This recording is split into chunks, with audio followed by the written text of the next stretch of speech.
মধ্যপ্রাচ্যে চলমান যুদ্ধে ক্ষেপণাস্ত্রের ধ্বংসাবশেষ পড়ে বাহরাইনে নিহত বাংলাদেশি কর্মী সন্দীপের এস.এম. তারেক আলীর মরদেহ ১ মাস পর দেশে পরিবারের কাছে হস্তান্তর করা হয়েছে।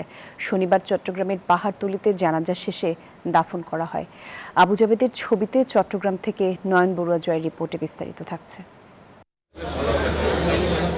মধ্যপ্রাচ্যে চলমান সংঘাতের বলি বাংলাদেশি রেমিটেন্স যোদ্ধা সন্দীপের তারেক আলী। দীর্ঘ ১ মাস পর তার মরদেহ পেল পরিবার।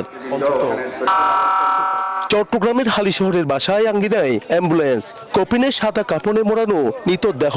জানাজা ও দাফনের আগে একটুখানি দেখার সুযোগ পান স্ত্রী, একমাত্র মেয়ে ও স্বজনরা। 200-র বেশি সার্ভিস ও ফিচারে লেনদেনের সব বিকাশ অ্যাপে সম্ভব। এস.এম. তারেকের মরদেহ তার পরিবারের কাছে আসাতে আল্লাহর শুকরিয়া আদায় করছি, কারণ অনেকেই ইন্তেকাল করেন লাশটা ফেরত না পাওয়ার কারণে সারা জীবনে আফসোস থাকে। বাংলাদেশ সরকার যেন বাহরাইন সরকারকেই আমাদের এই পরিবারটার দিকে যেন স্বাচ্ছন্দ্যবাদ চলতে পারে সে ধরনের একটা ব্যবস্থা করে দেওয়া। আমার মনে হচ্ছে আমার বাবা এখন আছে, হয়তো বিজি, কল দিবে, কল দিচ্ছি, মনে হচ্ছে না বাবা।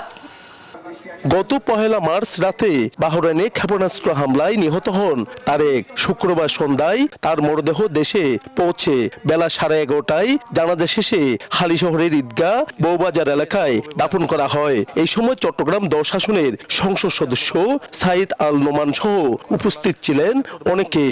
আমার চট্টগ্রাম 10 আসনের এমপি হয়ে আমি তাদের পাশে ছিলাম, আছি, থাকবো।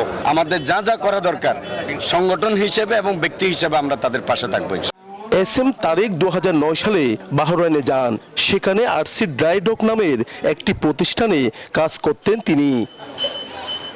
নয়ন বড়ুয়া জয়, নিউজ 24, চট্টগ্রাম।